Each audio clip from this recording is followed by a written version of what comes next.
Hey, John, how's it going this week? It's good, Doug. How you doing? I'm doing okay. It hasn't been a bad week. You seem a little. Yeah. You seem a little light in the loafers. Okay, Well, yeah. that kind of came out wrong. What? You seem happier than normal. Don't start on me. You seem happier than normal. Don't even go there. Folks, this is Santa Cruz hometown station, AM 1220 KHTS, and you are listening to what you should be listening to, and all your friends and relatives and neighbors should be listening to every Friday at 1 o'clock, and that's the Gazette Radio Hour with Doug and John. For everything you need to know to be in the know, it's the radio digest version of the Santa Cruz Gazette and Free Classifieds. And here we are another week, John. What do we got? So I was reading your paper, and I got a question. What's for the you. name of the paper, John? The Santa Cruz Gazette and Free Classified. Thank you. There, Doug. And it is a fine, outstanding paper, if I might say. Thank you. Award-winning. Not yet. Well, I'm getting an award. Congratulations, you've won. We'll take it. So now you can say it's award-winning. We'll take it. No, I have a question for you. What? Okay.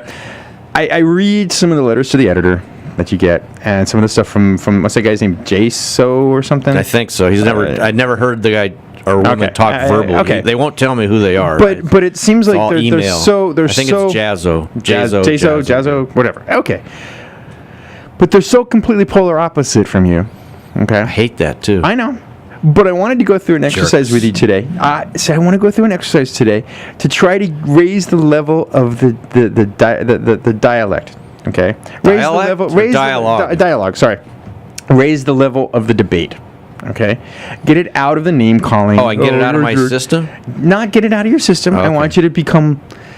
It's gonna be tough for you. I want you to become logical, not emotional. Okay.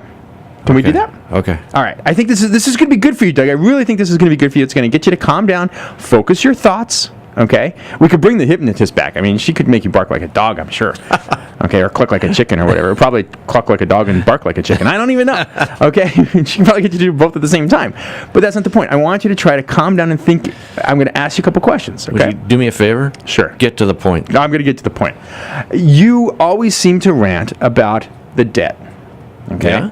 Huh? Now, as a casual observer, I'm going to ask you to respond very calmly. Why is that a big deal to you? The debt? The debt. The government's debt. The government going into debt. It's not only a big deal to me, but it's a big deal to a lot of people, and a lot of powers that be think it's going to be the financial ruin of this country, if not this world. Okay. That's an emotional statement. My question is factual. Factual. What is the problem with the debt? There are facts to back it up. Okay. What kind of facts are we talking about? The amount of debt that we owe and who we owe it to, and the reason that we owe it, could all come together as a very bad thing. If China decided that they wanted to mess with us financially, if they decided that they did not want to honor the dollar, and they got some of their Asian fellow country to do that and say, we're not honoring the dollar, our dollar would deflate and rapid inflation would occur. Now, rapid inflation, and that means prices go up, wages stay the same. Skyrocket. Okay, prices skyrocket. You wouldn't be able to afford to buy food, groceries, common, normal, everyday things. Gas. Okay. Yeah. See, now we just had a very intelligent debate. So, what is it about the debt that you think should be done? I mean, how do you cut the debt? Is it just lowering spending? Yes, absolutely. And if you would lessen regulations, lessen taxes, then the economy would take care of itself. The taxes, the revenues, because of the more money that people would make and the companies would make, would flow to the government naturally, like they did under President Reagan. So you're a proponent of trickle-down economics. Absolutely, and it's worked. And you can see, if I'm a proponent of it, because how's it working for us now? With taxes how's it raising not working up. for What do us? you mean, how's it not working? I mean, I'm sorry. Doug, come on. This is factual. What are we doing? We've got more people on food stamps than we ever had. Our deficit's higher than it's ever been. Small businesses are choking. Medium businesses are choking with rules, regulations, and higher taxes. Okay. The labor participation rate is at the highest it's ever been. Breathe. Okay. Better. Okay, now, next calming question. Okay, you talked about the fact that you're anti-regulation. Are you anti-all regulation? Of course not. The government's job is to protect and serve. Protect and serve. You Kind of have like to, the police department. Yeah, you have to have some regulation in place. Of course you do. It would be a lawless society. But they have to make sense, and we add to the rules and regulations by the hundreds and the thousands every year. If you compare now to the regulations on businesses from what they are now to what they were 30 years ago, it is sickening.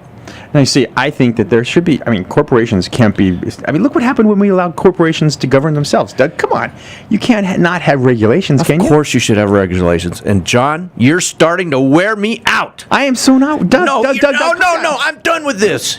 Calm down. I know you're a lawyer, and you're trying to get me going, and you know what I'm saying making sense. You're playing devil's advocate. Why don't you Of course agree with I'm me? playing You know this devil's whole advocate. freaking country's falling apart. We could have a financial catastrophe any minute, any week, any month. And you're Just sitting because here of China. laughing about it. And Just you know because what of bugs China. me? The Democrats just spent 24 hours. They had this conference on global warming. Who gives a rip about global warming? I know a few people do, but a small percentage of society do. You go on the street and ask anybody what's bugging them. What is your main concern right now in life? What are they going to tell you? The well-being of my family, my financial situation? That's what they're going to tell you. But what's happening safety in the streets. what's happening in Nobody Housewives gives of a Beverly rip Hills? about feeling good and the environment and, if it's going to be 100 degrees. It's going to be 100 degrees in July here. I bet you $100 it will be. Okay, this did not work. Are you better now? I can't take this Take anymore. a breath. Take a breath. Okay, this You're obviously taking didn't- over the show. This didn't work. You're listening to the Gazette Radio Hour with Doug and John. It's all emotional. on These AM guys, they care 1220. about emotional and not about reality. KHTS, help!